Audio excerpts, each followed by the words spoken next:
நம்பிக்கையை தரும் தும்பிக்கை கணபதி. உப்பு பிள்ளையார். விபூதியை கொண்டு விநாயகர் பிடித்து வணங்கினால் உடலில் நோய்கள் நீங்கும், வேலையில் பதவி உயர்வுகள் கிட்டும். புற்றுமண்ணை கொண்டு பிள்ளையார் பிடித்து வழிபாடு செய்து வந்தோமெனில் நம் தொழிலில் லாபம் பெருகும், அத்துடன் ஆரோக்கியம் உண்டாகும். விவசாயிகளுக்கு விளைச்சல் பெருகி லாபம் கிட்டும். சந்தனத்தை கொண்டு பிள்ளையார் செய்து வழிபட்டு வந்தால் புத்திர பாக்கியம் இல்லாதவர்களுக்கு குழந்தை வரம் கிடைக்கும். வெள்ளத்தில் செய்து வைக்கும் பிள்ளையாரை வழிபட்டு வந்தால் எல்லா விதமான சகல சௌபாக்கியமும் கிட்டும். நம் உடல் ஆரோக்கியத்துடன் வலம் வர செய்வார். உப்பு வைத்து பிள்ளையார் செய்து வழிபட்டு வந்தால் எப்பேற்பட்ட எதிரியின் தொல்லையும் விட்டொழியும். வேப்ப மரத்தில் செய்யப்பட்ட பிள்ளையாரை வழிபடுவதாலும் இத்தகைய பலன்கள் கிட்டும். வெள்ளருக்கு பிள்ளையார்.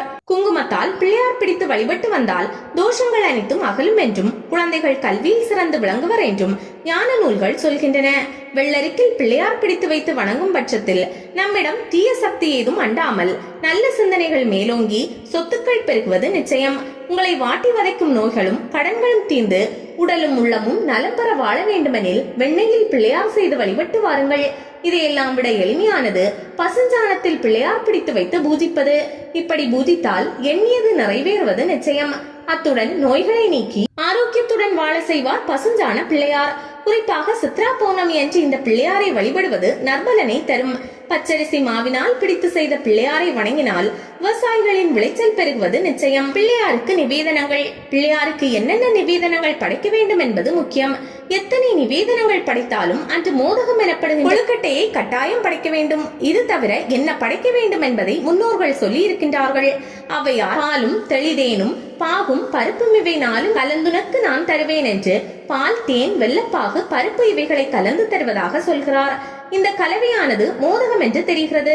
அதே போலவே அருணகிரிநாதரும் தம்முடைய திருப்புகழ் பாடலில் விநாயகருக்கு படைக்க வேண்டியவை பட்டியலிடுகின்றார். கைத்தல நிறைக்கனி, அப்பம் உடவல், பொறிக்கப்பிய கரிமுகன், அடிப்பேணி என்ற பாடலில் அவருக்கு வைக்க வேண்டிய அப்பம், அவல், பொறிக்கடலை, கனி வகைகள் என்று பட்டியலிடுகிறார்.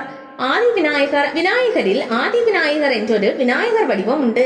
அதென்ன ஆதி விநாயகர்? திருவாரூர் மாவட்டம் நன்னிலம் வட்டத்தில் பேரளத்திற்கு அருகே உள்ளது திலதர்ப்பணபுரி என்று அழைக்கப்படும் தலத்தில் புகழ்பெற்ற முக்தீஸ்வரர் கோவில் அமைந்துள்ளது. முன்னோர்களுக்கு செய்ய வேண்டிய நிதி தர்ப்பணங்களை இங்கே செய்யலாம். இந்த ஆலயத்தில் தனி சன்னதியில் மேற்கு நோக்கி தும்பிக்கையின்றி மனித முக விநாயகர் தரிசனம் தருகிறார். இங்கு நரமுக விநாயகர் மனித உருவத்தோடு பாசம், அங்குசம், அபேஹஸ்தமாக ஆனந்த முத்திரையுடன் கூடிய கைகளோடு இடது கையை இடது காலின் மீது வைத்தபடி காட்சியளிக்கிறார். இவரை ஆதி விநாயகர் என்றும் நரமுக விநாயகர் என்றும் அழைக்கிறார்கள். இத்தலத்தில் கணபதி நரமுகமும் ஜடாமுடியுமாக அழகிய ஒரு இளையானனாக தவக்கோலத்தில் காட்சியளிப்பது சிறப்பிலும் சிறப்பு. நவக்கிரகங்களும் விநாயகரும். வி என்பதற்கு இல்லை என்று அர்த்தம். நாயகன் என்றால் தலைவன். விநாயகர் என்பது இவருக்கு மேல் பெரிய தலைவர் எவருமில்லை என்பது முழு பொருளாகும்.